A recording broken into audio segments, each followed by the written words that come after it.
The mattress shifted softly beneath me, just enough to welcome me without swallowing me whole. Eli's fingertips trailed along my arm, slow and deliberate, as though sketching a message my skin was meant to keep. It had begun on a Thursday, so ordinary I wouldn't have remembered it otherwise. The sky couldn't settle, clouds folding and unfolding over patches of light like secrets being tucked away. I'd just left a long meeting that had left me hollow, the kind that makes you feel like you're only skimming the surface of life. Instead of heading to my usual cafe, I wandered down a narrow side street I rarely took and stumbled across a small coffee shop I'd never noticed before.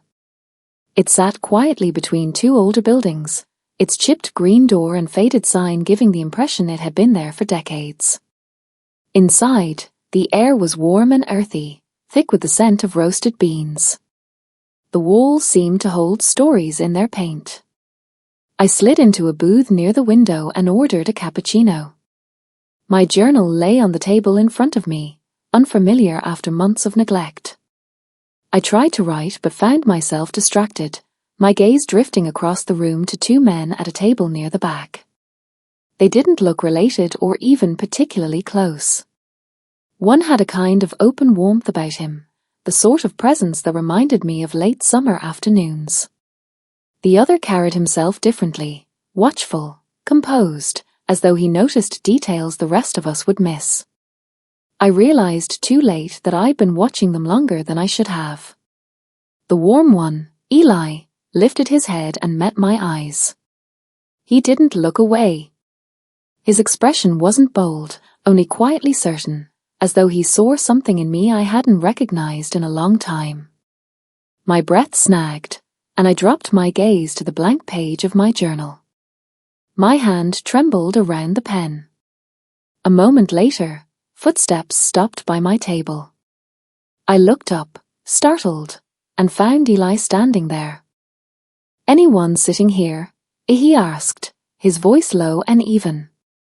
I could have said yes, could have protected myself with distance, but a quieter part of me answered no. He slid into the booth across from me, his presence unsettling and grounding all at once. We exchanged names. Small talk, on the surface. But nothing about it felt small.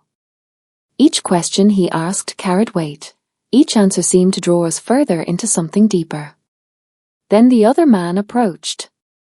His name was Adrian. He gave me a polite nod, his expression unreadable, and then turned to Eli. "She seems interesting," he said simply. Eli gave a soft laugh. "Mind if we all sit together?" I hesitated before smiling, unsure. "Do you too just approach women in coffee shops like this?" Adrian's mouth curved slightly, not quite a smile. "Only when the timing feels right." It should have felt strange. It didn't. It felt like something quietly unfolding, something that was already in motion long before I'd noticed. We stayed in that booth far longer than I realized, the afternoon stretching and softening around us. Eli made me feel like something soft and lyrical, while Adrian studied me like a puzzle worth solving. They were so different, yet the way they moved together made it clear they were used to sharing space, even silence. Eventually Eli glanced at his phone, then at me. "We're staying across the street," he said. "There's a rooftop lounge. Quiet, good view. Want to come?" The sensible answer would have been hesitation, but I didn't find it. I followed them, crossing the street with a sense of leaving something behind. The elevator ride was silent but charged, the air between us pulsing with something I didn't want to name. When we stepped out onto the rooftop, the city glowed in soft twilight. Wordless music floated through the air, blending with the hum of the night. We found a shaded corner with low cushions. I sat between them. The cushion dipped beneath our weight, but it was the air that felt heavy. Full.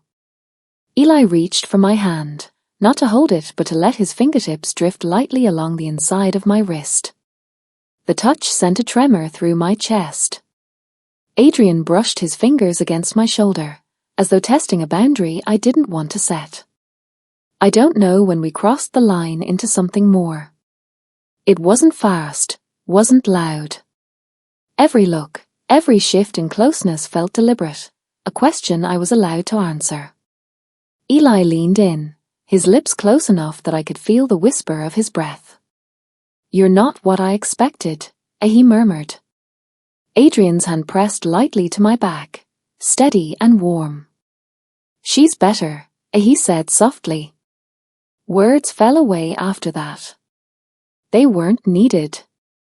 Their touch spoke for them, patient, aware, reverent. It wasn't about rushing to a conclusion. It was about the space in between, about what was alive there. Their hotel room was small but private, holding us as though it understood the need for secrecy. The scent of soap clung to the sheets, the air thick with shared breath.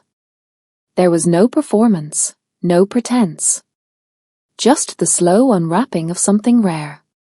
At some point, we lay tangled together, time stretching until I couldn't tell where one moment ended and another began. Eli brushed a strand of hair from my face. "You okay?" he whispered. I nodded. "More than okay." Adrian's voice was quiet, close.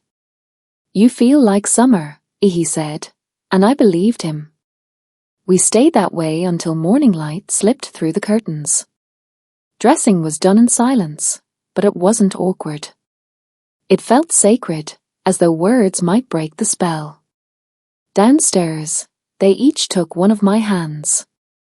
Eli lifted mine to his lips and pressed a kiss against my fingers, warm and unhurried, as though leaving a mark that would linger long after I walked away.